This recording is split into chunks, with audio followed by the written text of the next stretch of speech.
कोल्हापूर ज्येष्ठ पर्यावरण तज्ञ संशोधक सोनम वांगचुक हे देशभरातील चाललेल्या अनेक सरकारच्या मनमानी कारभाराबद्दल गेले 21 दिवस उपोषणाला बसले होते। त्यामधील प्रमुख मागणी देशभरातील सातत्याने होणाऱ्या पेपर लीकमुळे विद्यार्थ्यांचे करिअर बर्बाद होत चालल्याने केंद्रीय शिक्षण मंत्री धर्मेंद्र प्रधान यांचा राजीनामाही होती। पण हजारो लाखो विद्यार्थ्यांसाठी संविधानिक लढणाऱ्या सोनम वांगचुक यांच्या उपोषणाला काल या सरकारने हुकुमशाही पद्धतीने मोडीत काढण्याचा प्रयत्न केला।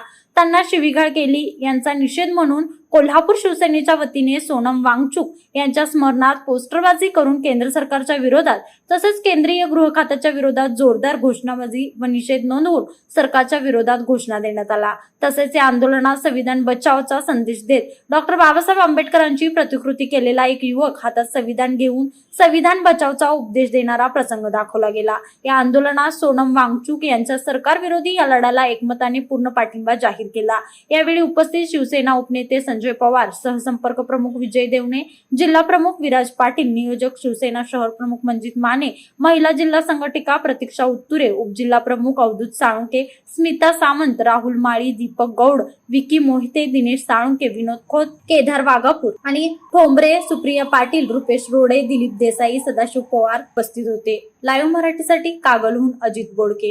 कोल्हापूर शिवसेना उद्धव बाळासाहेब ठाकरे पक्ष कोल्हापूर यांच्या वतीनं सोनम वांगचुक सर यांचे जे विद्यार्थ्यांच्या लढ्यासाठी आंदोलन चालू आहे त्यांना पाठिंबा देण्यासाठी आम्ही सगळे आलोय।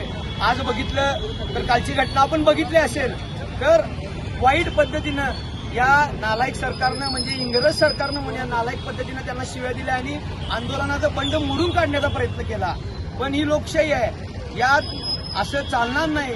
आज बघितलं तर या सरकारला अल्लाउद्दीन खिलजीची उपमा देऊ वाटते, कारण हजारो विद्यार्थी पेपर लीकमुळे त्रस्त आहेत। एक तर धर्मेंद्र प्रधान राजीनामा देत नाहीत आणि चांगल्या व्यक्तीला बदनाम करण्याचं काम चालू आहे। म्हणून आज सोनम वांगचुक सरांच्या पाठीशी आम्ही आहोत कोल्हापूरकर, हे सांगण्यासाठी आज आम्ही शिवसेनेच्या वतीने इथं आलेलो आहे।